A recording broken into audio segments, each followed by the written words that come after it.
Wednesday, March 13, 2019. This is Mercedes Diesel Guy, and this is my 1998 Volvo S70 base model project car. Well, I had grand plans tonight to finish up the whole rear end, which would be both rear calipers, pads, and rear shock absorbers. But I didn't get quite all of that done. In fact, all I did was finish up the driver's side, but I'm still pretty happy with the work I got done tonight. Got out here about 9:50 p.m. and now it is about 11:10, so I'm calling it a night. Got the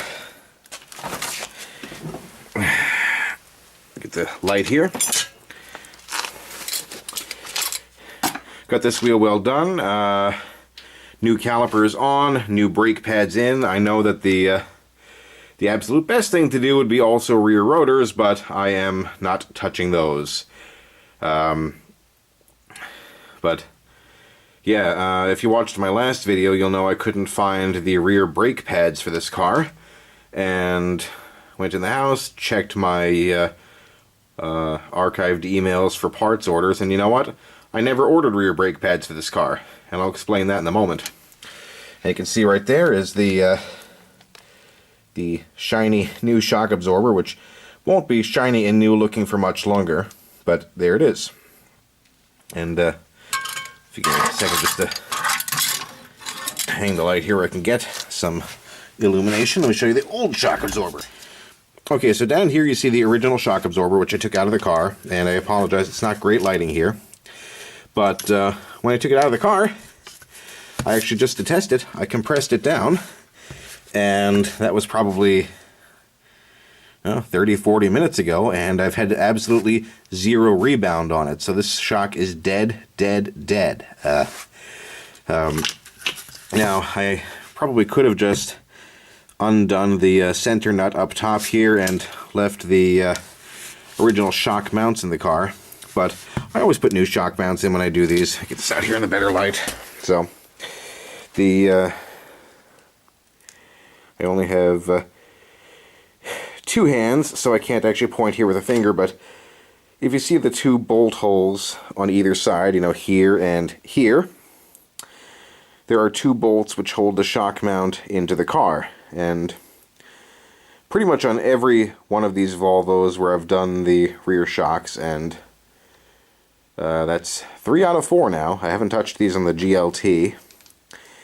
Those bolts do get stuck. Now, the problem is the bolts do thread through these holes into threaded mounts on the body of the car, but the shank of the bolt hangs down here under the car and is exposed to the weather. So unlike most bolts in the Volvo, these are exposed to the elements and road grit and road salt and water, and those bolts do get rusty. So the best way I've found the most success to take them out is I start backing the bolts out until they start to bind, at which point I apply penetrating oil, thread them back in a little bit, then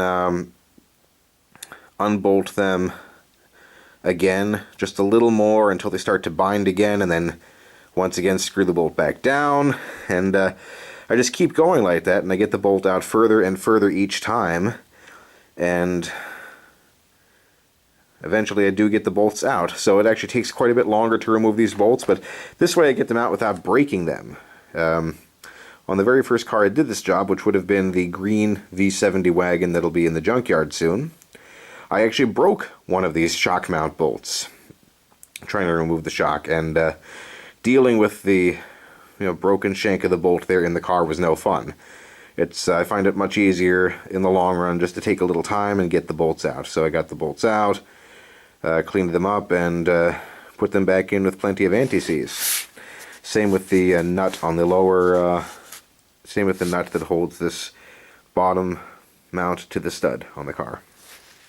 So yeah, so this side is done. Now I said I was going to explain a little more about the brake pads, why I didn't order them. Now, it occurred to me last night that I hadn't ordered the brake pads because I hadn't suspected a problem with the rear brakes.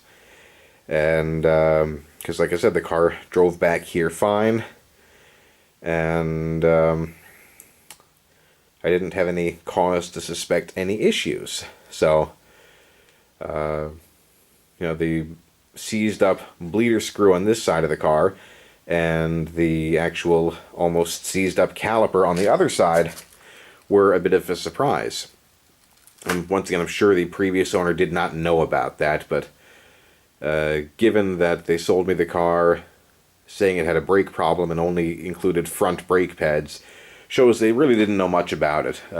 Like I said, I believe the car's actual problem was bad front strut bearings, at least in terms of the symptoms they were getting driving the car. Which they didn't describe any symptoms, but I'm guessing that's what happened. I'm guessing that they noticed some knocking when they were hitting the brakes and figured, okay, we'll put some front brake pads in, and then they didn't bother to do it. So, anyhow, now this car's got new brake pads on 3 corners, 2 new rear calipers, and probably tomorrow night I will do the passenger side rear caliper and pads and shock absorber. So yeah, I just to recap, I had not ordered the brake pads because I didn't suspect a problem with them. And when I bought the calipers, I don't know why I didn't think to buy brake pads also. But you live and learn. So I just got some brake pads on the way home tonight, actually. I had a coupon for half off, so that was nice. So I'm calling it quits for the night. I'm going to get out here tomorrow, most likely, and try to replace the caliper, pads, and hopefully shock absorber on the other side of the car, and maybe even also the fuel filter, because I have a brand new one of those to go in. And once that's all done, all the mechanical work on the car, at least in terms of turning wrenches, will be done. And once that new fuel filter and caliper, pads, and shock absorber are in, then all I really need to do is flush and bleed the brake system with fresh brake fluid and top off the cooling system and put a fresh battery in the car. In which case it should be mechanically good to go. So I'm calling it quits here for the night. I'll pick up tomorrow. I'm not going to be able to get all of that done tomorrow, and it's probably not going to be until, at this point I'm guessing Monday or Tuesday before I get the car on the road, because I'm going to be going away for the weekend and won't be able to turn wrenches. So this is Mercedes Diesel Guy. Thanks for watching, and I'll bring you more in the next installment.